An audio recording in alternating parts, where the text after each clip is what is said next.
A ver, la verdad es que el mecanismo de esta reunión me pareció un poco al revés, pero finalmente aconteció.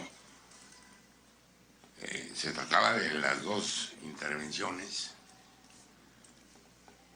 las de Eric y las de, es a manera de lo que voy a hacer, y de Javier Barrera, y luego las intervenciones de los panelistas, que me parecen muy interesantes.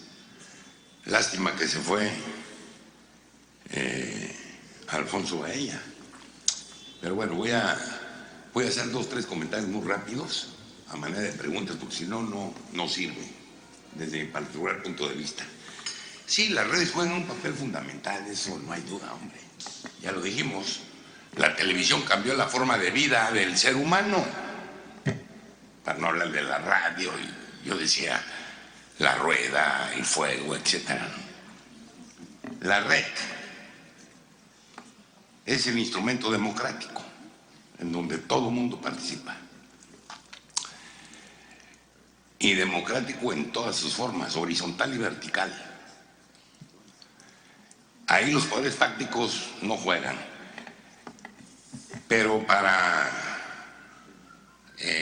el amigo Eduardo Dallent y Hernán Chaparro, si no hay una estrategia, no sirve. Aquí estamos hablando de qué papel vamos a jugar. Pues es muy simple, tiene que ver con el municipio.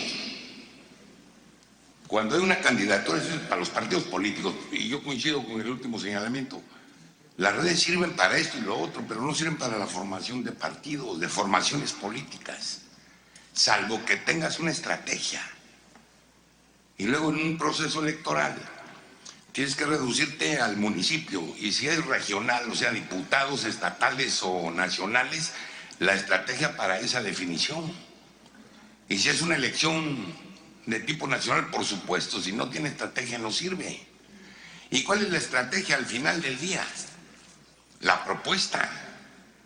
Y ahí es donde trabajan todos los grupos. Aquí se ha hablado del papel que jugaron en las redes Obama, pues todo el mundo lo empezó a decir, sí. Pero si no hubiera estado Obama, y eso nadie lo dice, yo lo he escrito en algunos diarios de México, bueno, en su momento, Obama tenía en un planteamiento solidez y consistencia en lo que quería transmitir a los distintos estratos del pueblo de Estados Unidos. Y hay que dejar claro que tenía enfrente a una mujer. A ver, la diferencia en votos, a pesar de cómo funciona el sistema en Estados Unidos, la señora Hillary Clinton en aquel entonces tuvo más de 500,000 votos. Como ahora, se repitió la dosis en la elección esta contra Trump. ¿A dónde vamos? El Brexit, ¿qué es? ¿Qué fue? La actitud xenofóbica, racista. Usaron el tema de los migrantes y todo lo que está aconteciendo. ¿Y de dónde viene eso, Eduardo? De la colonia, la colonización. Dieron la libertad los ingleses, la libertad política, pero no dieron la libertad económica y nació la Commonwealth. ¿O no fue así? Es producto de la historia. ¿Y qué sucedió? Bueno, al paso del tiempo tenían derecho los ciudadanos de transitar, especialmente los colonizados, y regresar a la metrópoli. Y ahora esa clase media,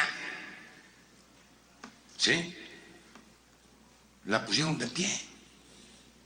Y el primer ministro y el partido que gobernaba en ese entonces, para no entrar al tema, se le hizo fácil y dice, vamos a hacer una revisión de que estamos y nos mantenemos en la Unión Europea. Cuando quedó claro cómo actuaron como Maastricht. Y miren lo que aconteció. Y el otro ejemplo, lo digo con todo respeto a mis hermanos de Colombia. El presidente Santos logró la paz, que todos la aplaudimos. Hizo un referéndum y la votaron en contra. ¿Quiénes? Movidos por los mismos grupos políticos internos. del enfrentamiento. Entonces voy a regresar al punto. A ver, el tema de las edades. Sanders, un hombre adulto, captó toda la definición de los jóvenes de Estados Unidos. Quizás si él hubiera sido el candidato de ese partido, quién sabe qué hubiera acontecido con Trump. Porque él sí tiene ideas. Y la idea y la propuesta transita también en las redes. Por supuesto. Yo no estoy hablando, por eso decía hace rato, que lo positivo y lo negativo. Porque, hombre, por las redes te desnudan, te lastiman, te ofenden y no tienes modo de defenderte. Porque además son anónimos. A lo que voy es las redes, los medios en todas sus formas. Si en el tema eminentemente político o de productos en venta, si no tienen una estrategia y no hay forma de transmitir las ideas, no sirve.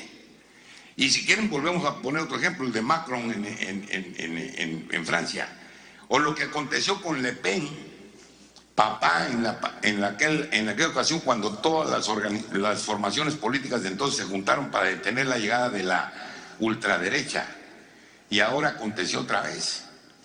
Y podemos seguir poniendo ejemplos y ejemplos y ejemplos. La estrategia, focalizando el tema de cara a la realidad, si es un tema político, económico, social o cultural. Y luego la forma de el grupo tratar de introducirla. No sé si coincidamos en eso. Por eso a mí me pareció muy interesante lo de esta reunión. Yo le decía a Jimena que quería hacer algunos comentarios para hacer preguntas.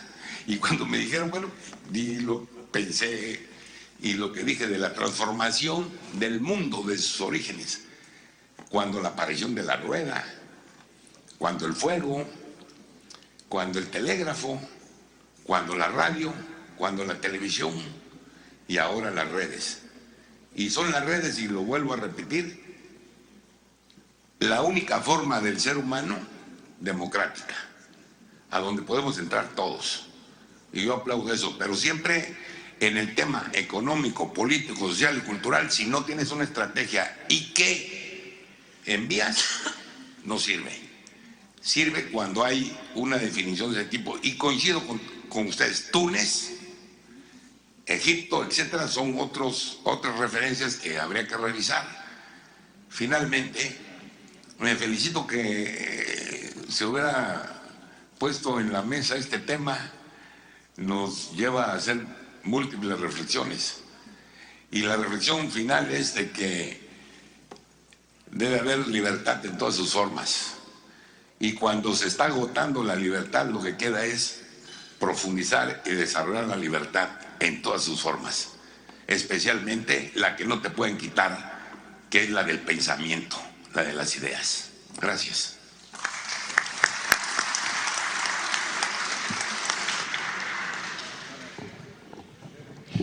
Seguimos con los comentarios, por favor.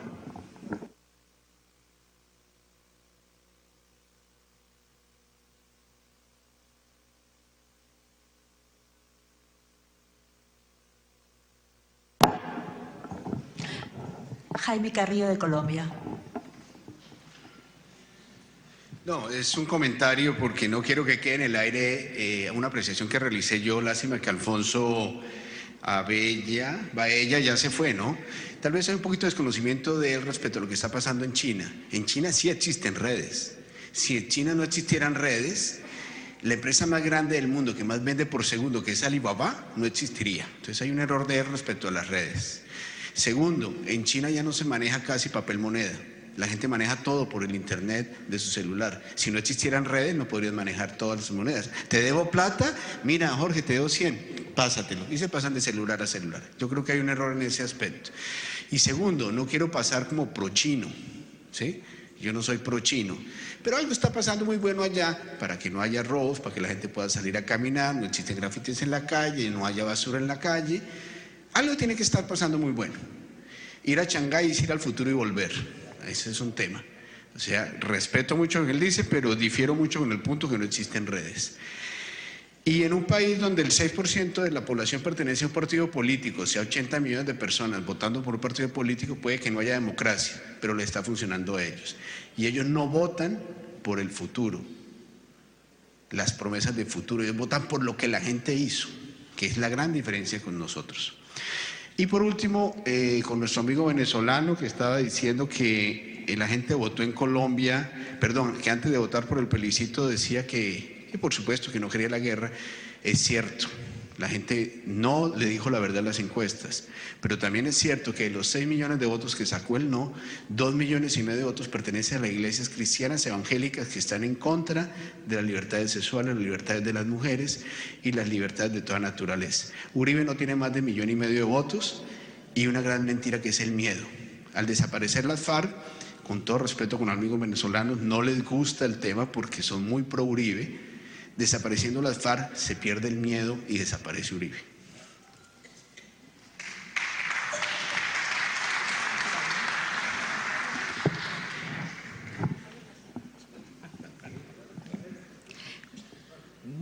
¿Algún comentario más? Sí, por favor. Panamá.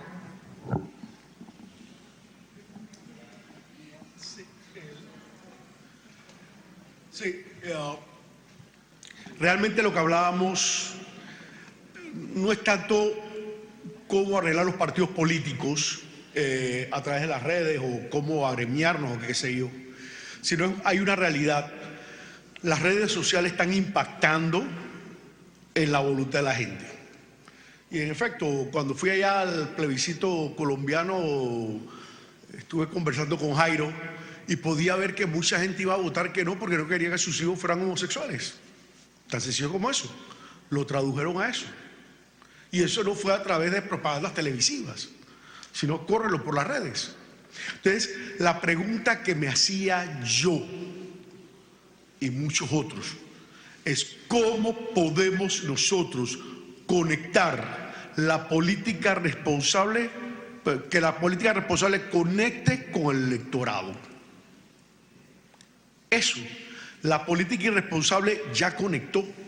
Están vendiendo miedo, xenofobia en el Brexit. Trump, ¿para qué decir? Todos los miedos que pudo vender. Allá en Colombia pudieron vender lo del género.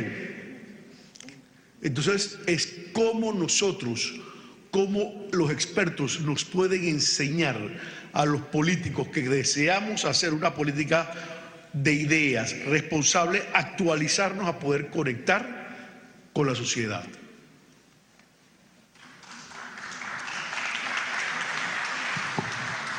Venezuela.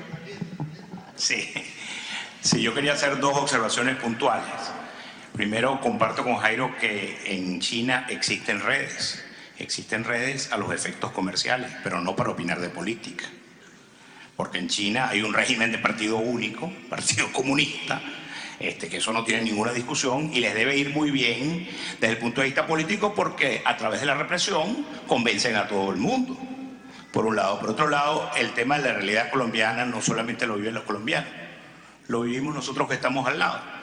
Ya hoy, por ejemplo, los desplazados que no entregaron las armas de la FARC están en los estados Amazonas y Zulia del estado de Venezuela. La presencia de altos dirigentes de la FARC y del ELN en Venezuela no es ningún secreto. La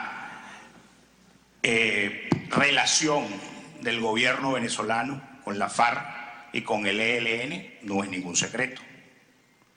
La presencia de la señora Piedad Córdoba como contratista del Estado venezolano no es ningún secreto.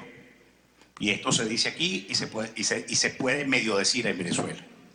Por eso creo que es importante que no es un tema de identificación ni siquiera con Uribe, es un tema de que lo que pasa en Venezuela, así como nosotros deben haberse movido por lo menos 1 millón de venezolanos durante el periodo del gobierno entre Chávez y Maduro a Venezuela, producto de la crisis que Venezuela vive, eso también lo vive Colombia.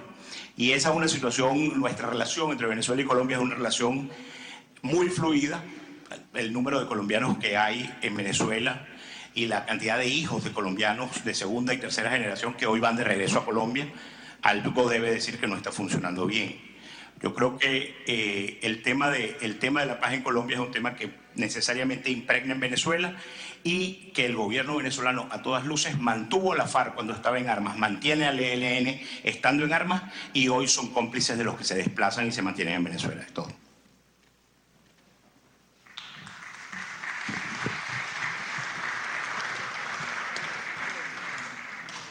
Terminando la ronda de comentarios, tenemos a Javier Barrera. Muchas gracias. Pareciera que el factor China divide la socialdemocracia. Pero bueno, son parte de una reflexión interesante. Yo solamente quería rescatar las preguntas que estableció Eduardo Darllán, que es además, siendo un intelectual, un politólogo muy destacado, siempre es un acucioso invitado de los eventos del partido y siempre nos dice así, con esa severidad que le caracteriza que, oye, bueno, ¿qué van a hacer, no?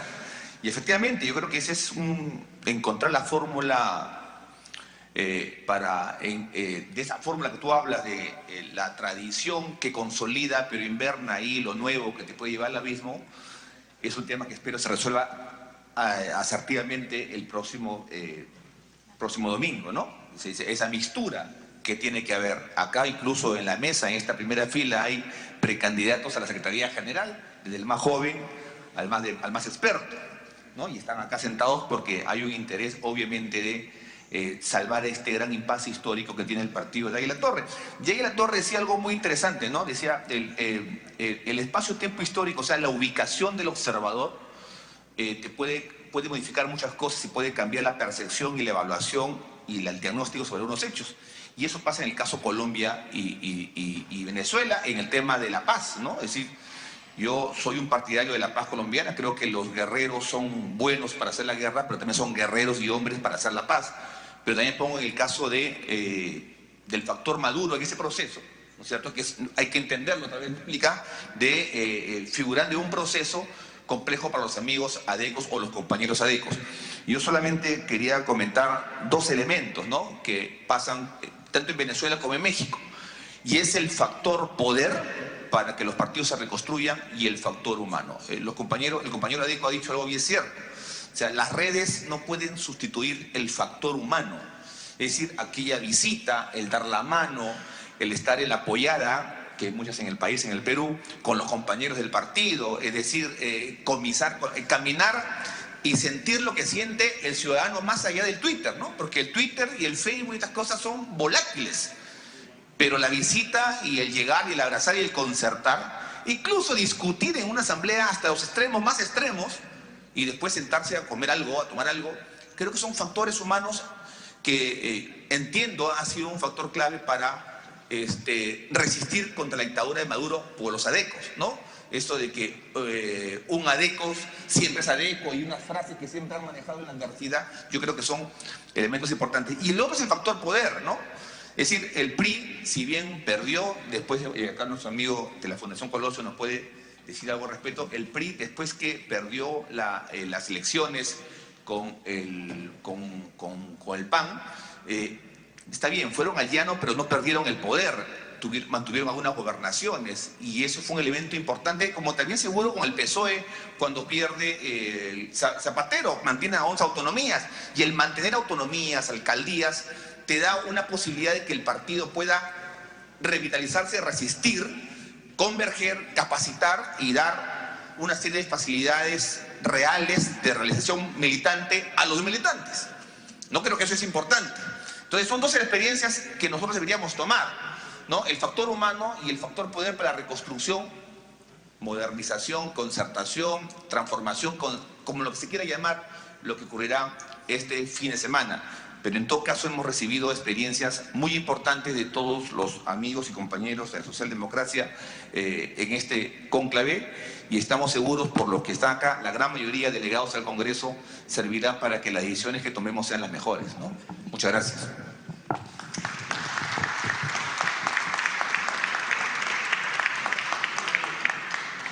Ya a minutos de terminar el Foro Internacional es difícil, la verdad, callar a políticos, ¿no? Y terminar una hora exacta. Le damos la palabra a Eric Iriarte. Bueno, siendo los últimos serán los primeros, dice la Biblia.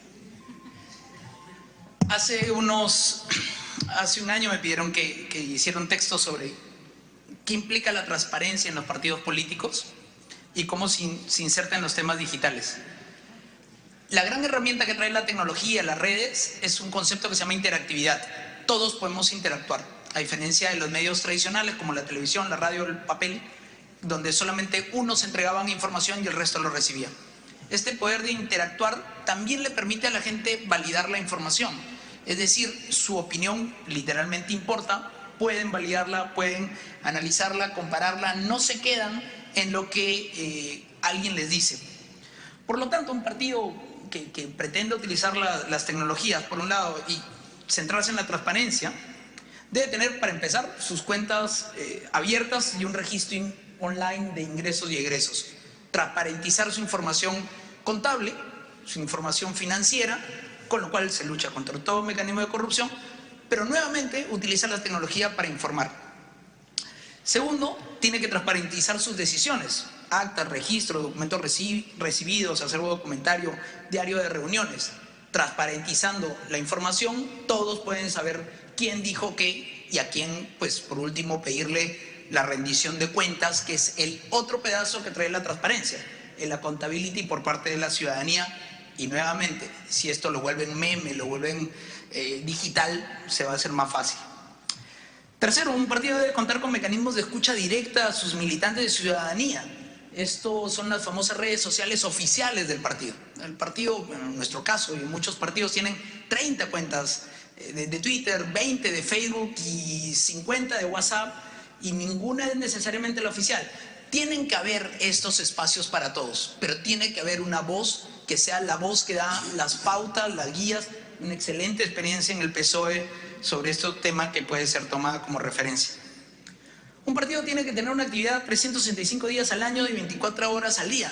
Lo que siempre fueron los partidos. Partidos siempre era del partido. O sea, se iba desde cortar el pelo, jugar ajedrez, ir a las escuelas, a las universidades populares de González Prada, porque era el espacio. Transformen eso en entornos digitales y lo que van a tener es una militancia activa, que es la que ayuda finalmente a Obama a ganar las elecciones. Finalmente, un partido del pueblo debe añadir una entidad responsable del tema de transparencia como eje de coordinación permanente. Si la transparencia es un elemento clave en la democracia, lo hizo muy bien el IFAI, llegando a rango constitucional, precisamente el PRI, llevando a rango constitucional el IFAI, el Instituto Federal de Acceso a la Información Pública y Protección de Datos Personales, porque la única manera en entornos que todo el mundo tiene información, que todos graban, que todos tienen un celular, que todo se escucha, que todo se pasa por la red, es utilizar los instrumentos en el propio beneficio de los propios partidos. Una idea final que además está llevando el partido aprista al acuerdo nacional es que para mantener todo esto se requiere un internet libre, de libre acceso para cualquier ciudadano y de todo, un internet para todos, que todos puedan conectarse, un internet neutro, que significa que no se puedan hacer regulaciones sobre la tecnología para impedir su utilización, y un internet abierto para escuchar a todos y a todas en todo momento. Muchas gracias.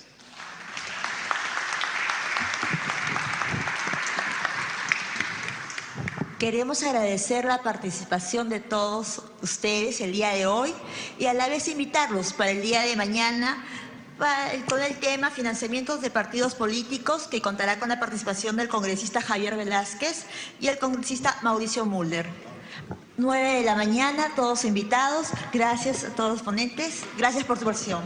Y el almuerzo, que será después a la 1 de la tarde, todos también quedan invitados.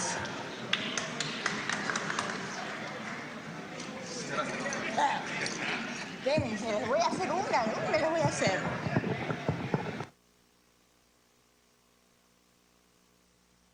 Bien, les hemos llevado hasta sus hogares entonces lo que ha sido el Foro Internacional Retos de los Partidos Políticos del congresista Jorge del Castillo Gálvez desde el hemiciclo Raúl Porras Barrenechea del Palacio Legislativo. Una pausa y retornamos con más de nuestra programación.